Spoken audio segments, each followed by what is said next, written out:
Welcome back, kids! You're just in time to see how this whole thing plays out! Let's watch! Well, I guess it's my turn. Alright, Krampus, come over here, buddy. Like everyone here, I've been hurt by your shitty movies. I mean, dude, Mother Krampus, what were you thinking? But I think there's still hope for Krampus, so I'm gonna end on a positive note by talking about one of your better movies, the 2015 horror anthology, A Christmas Horror Story. Dude, you looked great in that picture. It must have been back when you were still able to afford a gym membership, am I right? Anyhow, this is a Canadian flick directed by Grant Harvey, Steve Hoban, and Brett Sullivan. These guys have all worked on the Ginger Snap films, as you might have guessed, since this film takes place in the same fictional town of Bailey Downs that the Fitzgerald sisters are from. There are 4 stories in this anthology tied together by the one and only William Shatner, who plays radio DJ Dangerous Dan. Unlike a lot of anthologies, A Christmas Horror Story doesn't go from one story to the next. Instead, the stories are intermingled, and as the film goes on, we see how they're connected. The film opens with our first story, a Santa story that is definitely not for the kiddies. We see a grizzled Santa walking through the stables of his reindeer. Then the stable doors rattle and Santa grabs his axe. Yeah, Santa's about to kick some ass! But you gotta wait till the end of the movie to see that, because then we cut to 12 hours later. Now, to keep this simple, I'm gonna go through each of these stories individually instead of how they're presented in the film. Let's start with my least favorite story of the anthology, the one about a bunch of dumb teenagers that decide to launch a murder investigation on Christmas Eve. This is a story you've heard 1,000 times before.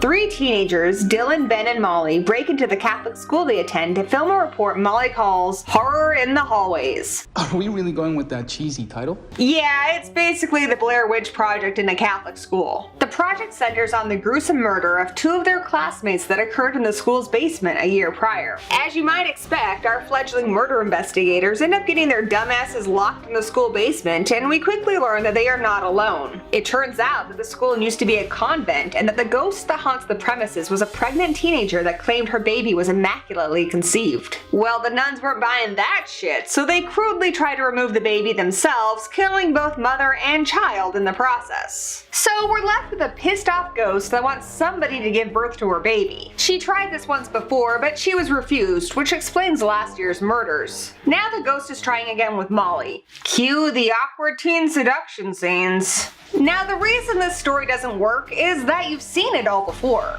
The dumbass tracked teens hunting ghosts and filming everything, not to mention all the paranormal horror cliches like jump scares and a whole lot of nothing happening. The story is so boring that even the characters can't stay awake through the whole thing. Then, when we finally see the ghost, she looks like a haunted house performer in bad Halloween makeup. Thankfully, the other stories in this anthology are better than this crap fest, so let's move on to the next one, which also happens to be my favorite. This next one is about a changeling, which is a creature we don't see nearly enough of in horror movies. It starts with a police officer named Scott, who trespasses on a private property with his wife Kim and their young son Will to illegally cut down a Christmas tree. Nice example for a cop, Scott. You gotta wonder about a cop that takes his family with him to break the law. But maybe I'm being too hard on him. Scott's been going through some hard times. We find out that he was the investigating officer in the Catholic school murder story, and that afterwards he was so messed up that he had to be institutionalized for a bit. So this Christmas, he just wants everything to be perfect. While the parents are tree hunting, little Will wanders off and gets lost. The parents look for him, but at first all they find is his inhaler. Because these days you can't have a kid in a horror movie unless he has some kind of medical condition. Thankfully, they find Will not too long later hiding in a tree. They bring the kiddo home and decorate their massive poached tree together. However, it's not too long before the parents notice that Will is acting strangely. One of the first indicators is the kid sitting at the table and shoveling large forkfuls of spaghetti in his mouth. Apparently, the film The Killing of a Sacred Deer was wrong, and these parents will be the first to tell you that not everyone eats spaghetti the same way. Everyone eats spaghetti the exact same way. Exact same way. exact same way. The parents try to get Will to slow down before he chokes, but when Scott reaches for the fork, Will stabs him and just goes back to eating. But things get stranger still. Will stops using his inhaler, he shows almost no emotion, and then he goes and peeps on his mom in the shower. Ew! Naturally, this causes all sorts of problems for his parents. After being ogled by her son, Kim is understandably stressed and grossed out, and she just wants to go to bed. Scott doesn't get it though, so he tries to put the moves on her and ends up being banished to the kitchen where he drinks a sad man beer alone. There, buddy. And this is where it gets really messed up. Will sneaks into his mother's bed and cops a feel like the little perp he is. Seriously, what the hell is he doing under the sheets? But then Kim wakes up and we see the truth reflected in the window. That's not Will, that's a frickin' demon, and now that he's been discovered, it's about to be a very unmerry Christmas indeed. What makes this story awesome is that it avoids many of the standard horror movie cliches. There are some really cool shots of the creature moving quietly in the background that are genuinely creepy. The creature is hidden in the shadows, so we don't get a good look at it at first, and there's no obnoxious music to announce his presence. He just sneaks up on us. What's more, these are characters that we can invest in and care about. In their short amount of screen time, they're well developed with complicated backstories and relationships. There's a very tense, dark atmosphere in this segment that builds throughout and culminates with a very satisfying payoff. If any story in this anthology is gonna give you nightmares, this is it. But Krampus, this is your intervention, so I should probably move on to some stories about you. The third story is about two obnoxious teenagers, Caprice, the girlfriend of Dylan from the Haunted School story, and Duncan, traveling with their equally horrible parents, Taylor and Diane, to visit their elderly aunt, Etta. Taylor has never been particularly close with his aunt, but she's loaded, so he's hoping to get into her good graces. Well, the kids screw any chance of that happening because as soon as they arrive at Etta's huge mansion, Duncan finds small statues of Santa and Krampus and starts playing with them. Etta tells him not to touch them because they're really old and apparently old things shouldn't be touched. I guess she won't be wanting a hug later. At any rate, Duncan is a little shit, so he goes right back to messing around with those figures.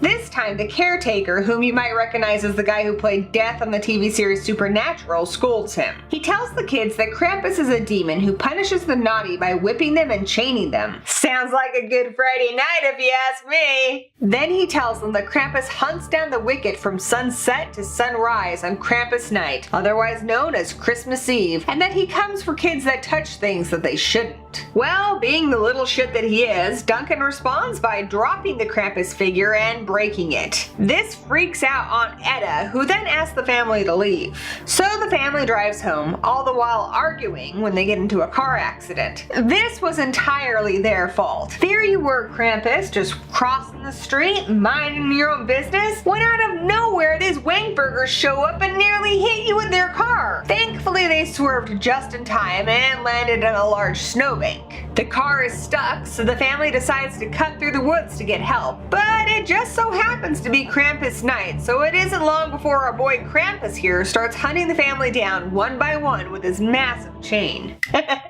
Massive chain. Now, I mentioned at the start, Krampus, that you look awesome in this movie. You're tall and intimidating with massive horns and abs for days. Not to mention that you rack up some pretty impressive kills. The bloodshed is brutal and I loved it. We find out by the end of this segment that each of the characters had sinned in some way, so if you ask me, they had it coming. Especially that little shit Duncan. We find out that he was like killing animals in his free time. That kid was sure to grow up to be some kind of a serial killer. You did good work there, Krampus. Yeah. The twist here is that we find out at the end that Krampus is human, and that anybody who's overcome with extreme rage or hatred, i.e. the spirit of Krampus, can transform into him on Christmas Eve. This is very different than a lot of the other Krampus origin stories we've seen that tell us that Krampus is Santa's brother or that he's the Christmas devil. Personally, it warms my heart to know that inside each of all of us, there's a little Krampus that's just waiting to get pissed off enough to come out and wreak a little holiday vengeance. I do feel a little bad though. Not for the family necessarily, they're awful, but for Dangerous Dan. It turns out that he's these kids' grandfather. Of course, he doesn't know what's happened to them. He is much too busy trying to figure out what's become of his weather guy, Norman. Norman was sent to the mall to help with a local food drive, but unfortunately some manner of horror has happened there, and Dan can't get in touch with him. Meanwhile, at the North Pole, Santa is having problems of his own.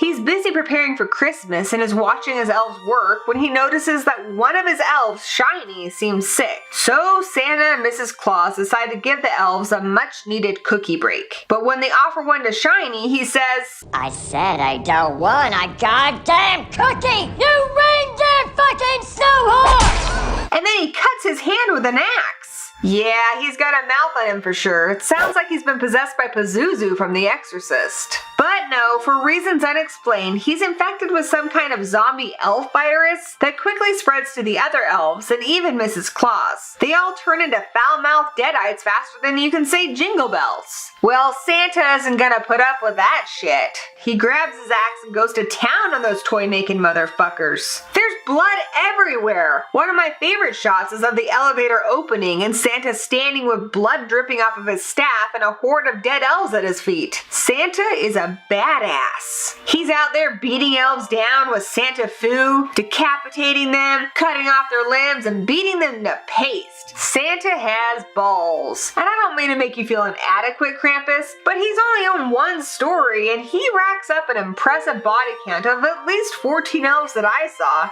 Meanwhile, you're in 2 stories and you only killed 3 people. Not your best night.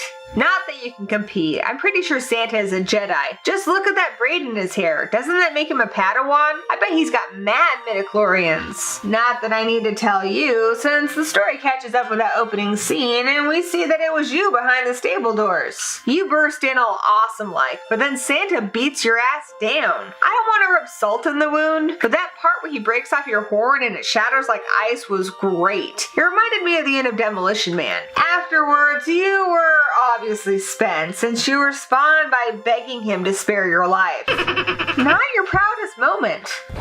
Don't feel too bad though, because it turns out that Santa's balls crazy and nothing has been quite what it seems. I won't spoil the ending for you guys, but there's a pretty good twist at the end and I really liked how it connected to the rest of the anthology. So, should you see it? A Christmas Horror Story is a fun, blood-splattered anthology that I for one enjoy revisiting during the holidays, so I'm gonna say that you should see it.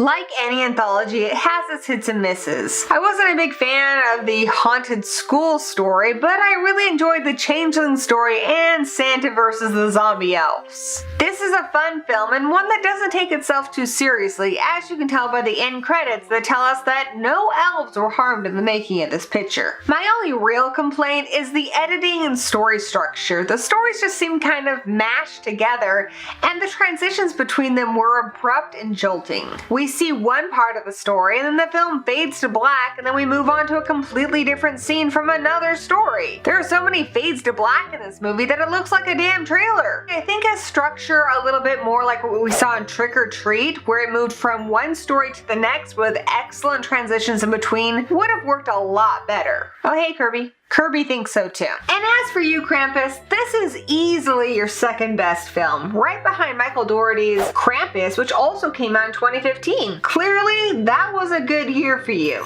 Now, one thing I did notice with both Krampus and A Christmas Horror Story is that you didn't really show up much until the end. Maybe that's where all those shitty straight-to-VOD movies went wrong. Maybe with you, Krampus, less is more. You know, maybe it's a good thing that we didn't get a Krampus movie this year. I mean, there was Mother Krampus and Lady Krampus. That's hardly your fault. So I say, use this time to reflect. And in your future roles, quality over quantity. Alright, buddy.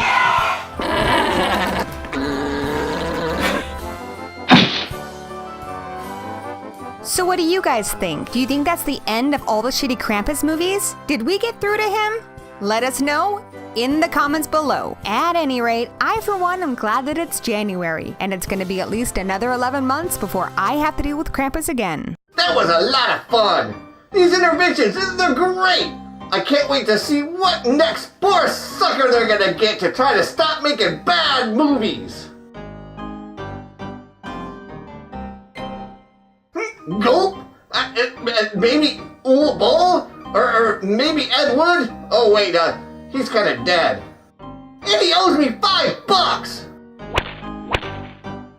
Surely you don't mean Moa? Intervention! Intervention! Intervention! Okay, calm down. I promise I won't be making any more bad movies. I'll just keep making all the great ones I've already been doing. Well, that finally did it. Party's officially dead. Don't forget to like and subscribe to the Horror Addicts, and feel free to come visit me at my channel. And remember, I'm the Grim Reaper. Even if you don't come find me, I'll be coming to find you sooner or later. Mwah!